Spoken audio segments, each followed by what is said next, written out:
Assalamualaikum warahmatullahi wabarakatuh. Alhamdulillah rabbil alamin wassalatu wassalamu ala asyrafil mursalin sayyidina Muhammadin wa ala alihi washabbihi ajmain amma ba'du. Pada kesempatan kali ini kita akan membahas fasal selanjutnya, lanjutan dari fasal yang kemarin, yaitu fasal seputar hukum niat. Bismillahirrahmanirrahim. An-niyatu, adapun niat, adapun definisi niat.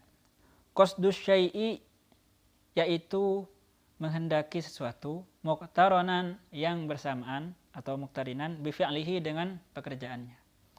Wa mahalluha, adapun tempat niat, al-qalbu, yaitu di dalam hati. Wa talaffudhu, dan adapun hukum mengucapkan biha niat, sunnatun, yaitu sunnah. Wa waqtuha, dan adapun waktu berniat, inda ghusli awwali juz'in, yaitu ketika memulai membasuh bagian minal wajhi, dari wajah. Wat tartibu, dan adapun definisi tertib, alla yuqaddima, yaitu tidak mendahului, udwan, anggota, ala udwin, atas anggota yang lain. Definisi niat menurut syariat adalah yaitu menghendaki sesuatu bersamaan dengan pekerjaannya. Misalnya,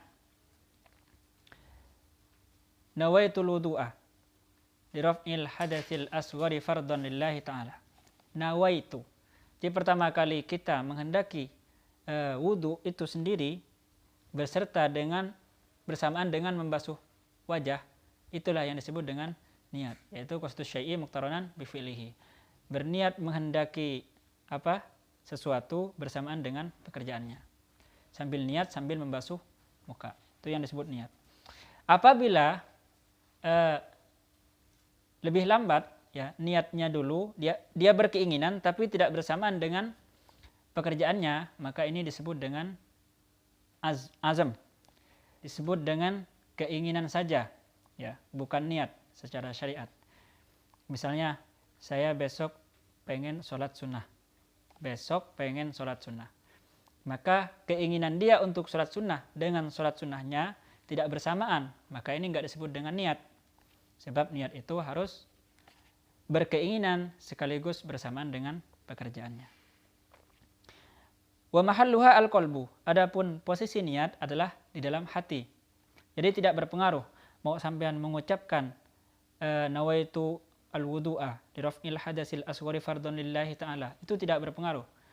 Mau diucapkan atau tidak, itu tidak berpengaruh sama sekali, hukumnya sunnah, ya. Mengucapkan hukumnya hanya sunnah. Yang penting hatinya berniat untuk melaksanakan wudu, itu sudah cukup. Salat sama. Wa talaffudhu biha sunnatun. Melafadzkan niat hukumnya sunnah. Contoh, nawaitul wudu'a li raf'il hadatsil asghari fardhan lillahi ta'ala. Mengucapkan kalimat niat semacam ini hukumnya sunnah. Kalau misalnya sampean di dalam hati berkata, saya pengen wudu, itu sudah cukup. Saya pengen sholat duhur 4 rakaat lillahi ta'ala, itu sudah cukup. Tidak harus sampean ucapkan. Oke. Selanjutnya, wa waqtuhu, adapun saat atau posisi niat, ya, posisi waktu niat itu bisa sah, yaitu inda ghusli awwali juz'in minal wajhi, yaitu di mana sampean pertama kali membasuh muka, maka disitulah sampean ucapkan niat. Di situ pula lah basuhan itu dianggap sah oleh syariat. Kemudian yang terakhir adalah definisi tertib. Apa itu tertib? Tertib itu adalah urut 1, 2, 3, 4, 5. Itu namanya tertib. Kalau yang bukan tertib, contohnya 5, 3, 4, 2, 1. Namanya tidak urut. Maka itu namanya bukan tertib. Niat, membasuh wajah, membasuh kedua tangan, kemudian membasuh kedua kaki. Ini namanya tertib. Ya. Membasuh sirah juga. Itu malis tadi lupa. Jadi saya ulangi lagi bahwa definisi niat adalah menghendaki sesuatu bersamaan dengan pekerjaannya. Maka selama tidak bersamaan dengan pekerjaannya, maka itu disebut dengan keinginan saja. Kalau dalam bahasa Arabnya disebut dengan azam, kehendak saja, bukan niat. kecuali dalam satu contoh, yaitu dalam masalah puasa. Kalau dalam masalah puasa, maka harus niat dulu kemudian puasa. Sebab apa? Sebab kalau kata ulama itu li'usri muraqabatil fajri, karena sulitnya untuk menentukan fajar itu terbitnya jam berapa. Nah, tidak ada orang yang tahu. Maka oleh karena itulah harus niat dulu dalam puasa wajib. Kecuali dalam puasa sunnah. Kalau dalam puasa sunnah itu boleh sampean niat sebelum zawal. Kemudian kalau ada pertanyaan seperti ini, kenapa sih dalam niat kenapa sih di dalam ibadah itu harus ada niat segala? Padahal kan Tuhan itu sudah tahu. Tuhan itu sudah tahu bahwa seseorang hamba misalnya dia ingin melakukan sholat. Allah itu sudah tahu kalau hambanya pengen sholat. Kenapa harus niat segala? Nah, gitu. Disebutkan dalam hadis bahwa innamal a'malu binniyat. Ay innama kana sihhatul a'mal binniyat. Itu dalam hadisnya disebutkan bahwa amal ibadah bisa sah apabila diniati. Kalau tidak diniati, maka ibadahnya tidak sah. Kenapa harus diniati? Atau kenapa sih harus niat dalam ibadah? Ya. Di sini disebutkan oleh Syekh Nawawi Banten, wal maksudu biha, tujuan untuk disyariatkannya niat adalah tamyizul ibadati anil adah, yaitu untuk membedakan antara ibadah dengan kebiasaan. Contoh, dalam puasa kita harus niat. Kenapa? Untuk membedakan antara orang yang puasa sama yang tidak puasa. Memang apa sih kesamaannya dalam puasa, orang puasa sama tidak puasa? Sama. Misalnya ada orang tidak puasa, tapi dia tidak makan seharian misalnya. Maka gak ada bedanya.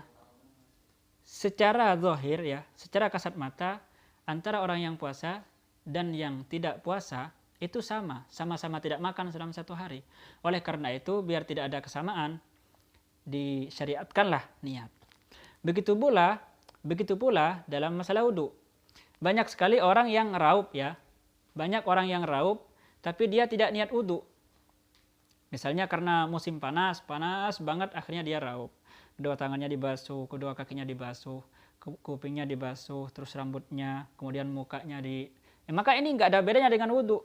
Maka bagaimana agar ada bedanya dengan wudu? Agar supaya ada perbedaan antara orang yang wudu dengan orang yang membasuh muka di musim panas. Cara membedakannya adalah dengan cara berniat. Dan seterusnya seperti itu. Jadi tujuan disyariatkannya niat adalah tamyizul adah anil ibadah. Contoh lagi, dalam masalah sholat misalnya. Dalam masalah i'tikaf. Katamyizil julusi lil i'tikaf an julusihi lil istirahah. Banyak sekali orang yang duduk-duduk di masjid, ya, tapi kita nggak bisa membedakan mana orang yang i'tikaf atau orang yang sekedar duduk saja di masjid. Maka bagaimana cara untuk membedakan? Adalah dengan cara berniat. Kemudian katamyizil ghusli al wajib minal ghusli al mandub. Juga seperti halnya mandi wajib dengan mandi sunnah. Banyak sekali orang yang mandi sebelum berangkat Jumatan. Ya, mandi sebelum berangkat Jumatan. Terus ada juga orang mandi sebelum berangkat Jumatan tapi mandi besar. Bagaimana cara membedakan? Cara membedakannya adalah dengan cara niat. Basahnya sama, pakai sabun, pakai sampo. Itu semuanya sama. Nah, oleh karena itu disyariatkanlah yang namanya niat. Tujuannya tamyizul ibadah anil adah, untuk membedakan yang mana yang ibadah, yang mana yang kebiasaan. Cukup sekian dari saya. Apabila ada pertanyaan, silakan ditulis di kolom komentar. Wabillahi taufiq wal hidayah. Wassalamualaikum warahmatullahi wabarakatuh.